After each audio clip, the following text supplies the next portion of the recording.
Je travaille comme guide touristique et aujourd'hui, je veux partager quelque chose qui m'est arrivé il y a quelques années. Quelque chose que je n'arrive toujours pas à expliquer.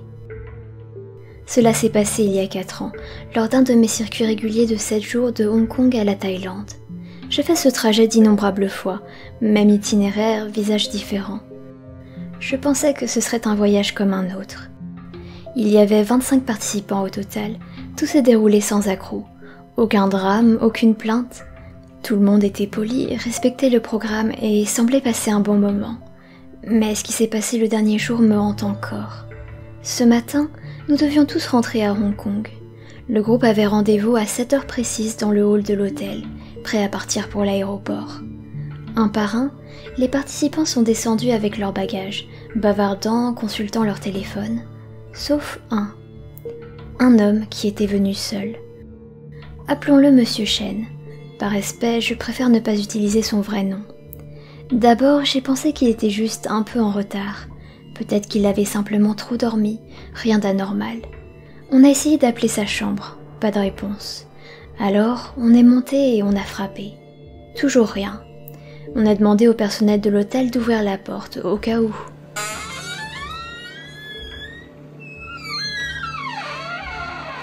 La porte s'est ouverte dans un grincement.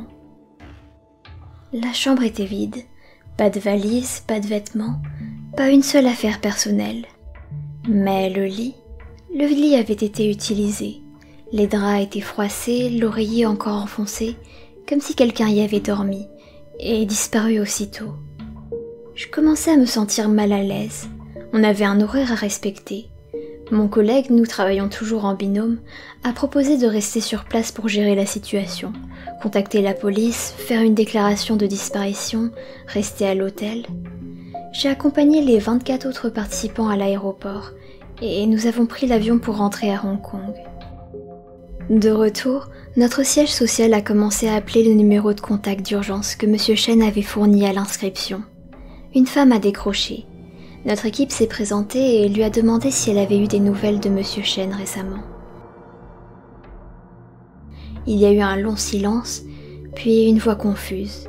« Pourquoi vous m'appelez? C'est l'agence de voyage? C'est une mauvaise plaisanterie. Mon mari est mort dans un accident de voiture quelques jours avant le départ. Vous n'avez vraiment aucune honte ?» Puis elle a raccroché. Mon patron en a eu des frissons. On a tout revérifié, ça n'avait aucun sens. J'ai personnellement enregistré 25 personnes au départ de Hong Kong. Je les ai vues monter dans l'avion. Je les ai comptées à nouveau à l'arrivée. Monsieur Chen était là. Discret certes, mais bien présent. Il participait au repas, s'asseyait toujours côté fenêtre dans le bus, faisait toutes les activités. Poli, réservé. Il est même sur toutes les photos de groupe, sur chacune d'elles. Mon patron m'a demandé si j'avais pu me tromper dans le comptage le premier jour. Impossible. En cas d'absence, je l'aurais signalé immédiatement. C'est le protocole. Et je n'étais pas la seule à l'avoir vu. Tout le monde avait interagi avec lui. Bien que discret, il posait parfois quelques questions sur certains monuments et prenait des notes sur un petit carnet. Il était particulièrement intéressé par ce voyage. Et ce n'est pas tout. Les pourboires qu'il a laissés, de vrais billets, toujours dans mon portefeuille une fois rentré. La police thaïlandaise a vérifié les dossiers d'immigration. Et là, c'est devenu encore plus étrange. Aucun enregistrement de M. Chen en rentrant ou sortant du pays. Rien. Et pourtant, il était avec nous. L'hôtel se souvenait de lui.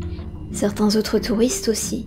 Il avait signé les formulaires, mangé avec nous, pris des photos. Je possède encore une photo du dernier soir. Son visage y est aussi net que celui des autres, regardant l'objectif. Alors, qui était-il vraiment ?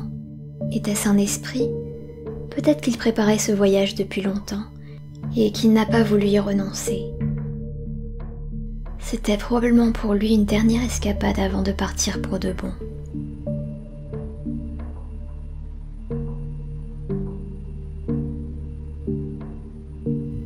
Le couple disparu. Je vais vous raconter l'histoire d'un collègue. Il travaillait également comme guide touristique pour une autre agence. Je précise travaillait, le passé est important. Ce qui lui est arrivé l'a tellement bouleversé qu'il a démissionné peu de temps après. Il y a quelques années, Benny menait un voyage de Hong Kong vers un coin reculé du Japon. Pas Tokyo, pas Osaka, un petit endroit perdu loin du temps et des touristes. Après l'atterrissage, le groupe a pris un bus pour un long trajet jusqu'à l'hôtel. En chemin, ils ont fait une seule pause, une aire de repos délabrée avec des toilettes publiques rudimentaires. C'était de vieux cabanons en bois, pas de vraies toilettes, juste des trous dans le sol qui donnaient directement sur une rivière lente en contrebas. Tout le monde avait 10 minutes pour se détendre, utiliser les installations, puis remonter dans le bus. Benny a recompté tout le monde, tous les participants étaient présents. Ils sont arrivés à l'hôtel plusieurs heures plus tard. Benny a distribué les clés, les gens sont montés déposer leurs affaires et se rafraîchir. Ils devaient tous revenir dans le hall 30 minutes plus tard pour sortir dîner. Tous sont revenus, sauf un couple. Benny a attendu 5 minutes, puis 10, toujours rien. Il est monté et a frappé à leur porte. Pas de réponse. Il s'est dit qu'ils avaient peut-être décidé de se promener seuls. C'est pas l'idéal, mais ça arrive. Ils sont donc sortis dîner sans eux. Plus tard dans la soirée, Benny est retourné frapper. Toujours personne. Le matin venu, l'inquiétude a cédé à la panique. Le couple n'était pas au petit déjeuner non plus. Benny a demandé à la direction d'ouvrir leur chambre. À l'intérieur, leurs valises étaient bien là, posées près de la porte. Les lits, impeccables, draps tendus jamais utilisés. Benny a ouvert une des valises. Tous les vêtements étaient encore pliés, comme si le couple n'était jamais arrivé. Et pourtant, ils avaient pris la clé, monté les valises. Il n'y avait pas d'autre choix. Il a fallu appeler la police locale. Les enquêteurs ont posé les questions habituelles. Où s'est faite la dernière pause? Où ont-ils été aperçus pour la dernière fois? Benny a expliqué « On a fait une seule pause, aux toilettes isolées au bord de la route. Mais je les ai vus hier soir, ils ont pris la clé de leur chambre et sont montés. » La police a décidé d'inspecter l'endroit. Et dans l'un des cabanons, ils ont retrouvé le couple, mort. Pas plus de détails sur les circonstances, juste une confirmation que c'était bien eux. Mais alors, comment ont-ils pu reprendre le bus? Comment ont-ils pu arriver à l'hôtel, prendre leurs clés, porter leurs bagages, si leur corps était resté là-bas des heures plus tôt? Auraient-ils pu retourner là-bas seuls? Pourquoi? Et comment, sans que personne ne les voie sortir de l'hôtel? Il n'y avait qu'une seule entrée, surveillée 24 heures sur 24. Pas de caméra, c'était un vieil hôtel, mais tout le monde les avait vus. Il n'y avait aucune réponse, juste des questions qui donnent la chair de poule. Benny n'a plus jamais guidé un groupe après ça, et franchement, je le comprends.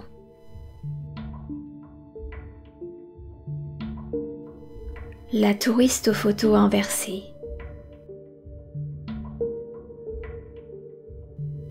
Je ne suis pas quelqu'un de particulièrement sensible. Je fais ce métier depuis assez longtemps pour en avoir vu des vertes et des pas mûres.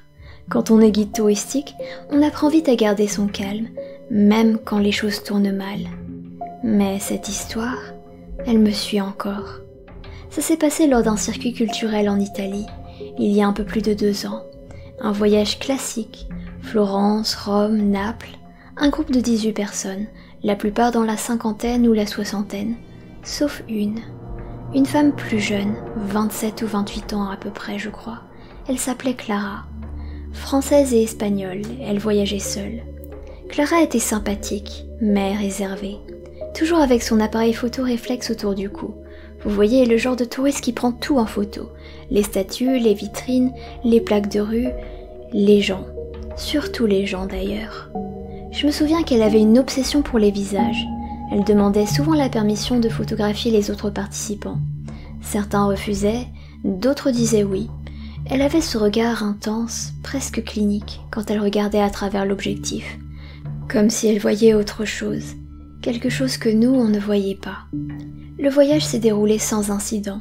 Rien à signaler, si ce n'est qu'on a retrouvé Clara en pleurs dans sa chambre, une nuit à Naples. Elle disait qu'elle faisait des cauchemars étranges, des visages sans yeux, des photos qui la fixaient. Je lui ai demandé si elle voulait parler à quelqu'un, voir un médecin. Elle a refusé. Le lendemain, elle allait mieux, ou elle faisait semblant d'aller mieux, je ne sais pas. Elle est restée jusqu'au bout du voyage.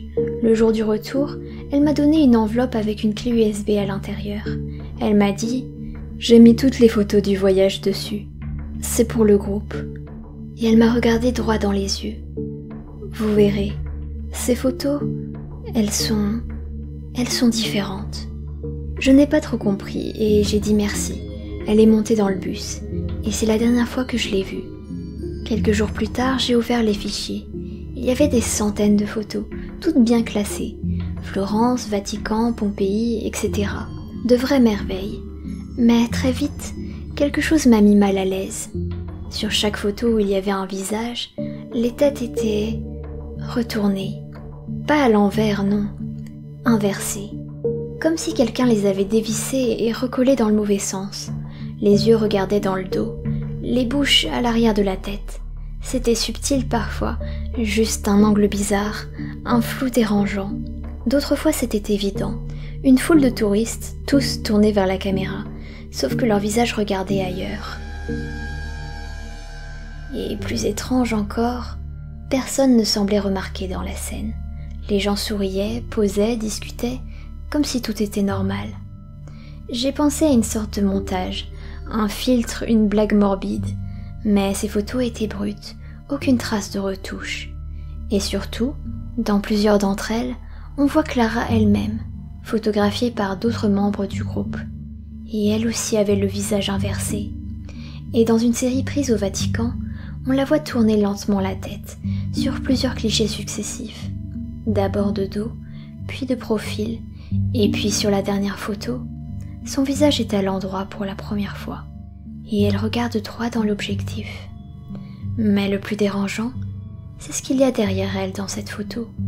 Un reflet, dans une vitrine, comme une forme noire, déformée, haute, impossible à distinguer clairement. Sauf qu'elle n'a pas de visage, juste un vide, un ovale sombre, lisse, comme un masque sans trait. J'ai envoyé un mail à Clara, puis 2, puis 10, aucune réponse. J'ai contacté les autres participants. La plupart m'ont dit qu'ils n'avaient aucun souvenir précis d'elle. Certains pensaient qu'elle était dans un autre groupe, d'autres ne se souvenaient même pas d'avoir pris de photos. La femme qui partageait sa chambre à Florence m'a dit quelque chose que je n'ai jamais oublié. C'est bizarre, je n'ai aucun souvenir de son visage. Pourtant, je me souviens avoir entendu quelque chose. Des clics, des déclencheurs d'appareils photo, toute la nuit. J'ai supprimé les fichiers, ou du moins j'ai essayé. Chaque fois que je formate la clé, elle revient. Même si je la jette, elle réapparaît dans mes affaires, toujours avec ce dossier visage. Et à chaque fois que je l'ouvre, il y a une nouvelle photo plus récente. Un lieu que je reconnais, une personne que je connais, et toujours ces visages tordus, ces regards dans le vide. La dernière en date, c'était moi, de dos, mais avec un visage tourné vers l'appareil, dans une position anatomiquement impossible. Et je vous jure que je n'ai aucun souvenir de cette photo.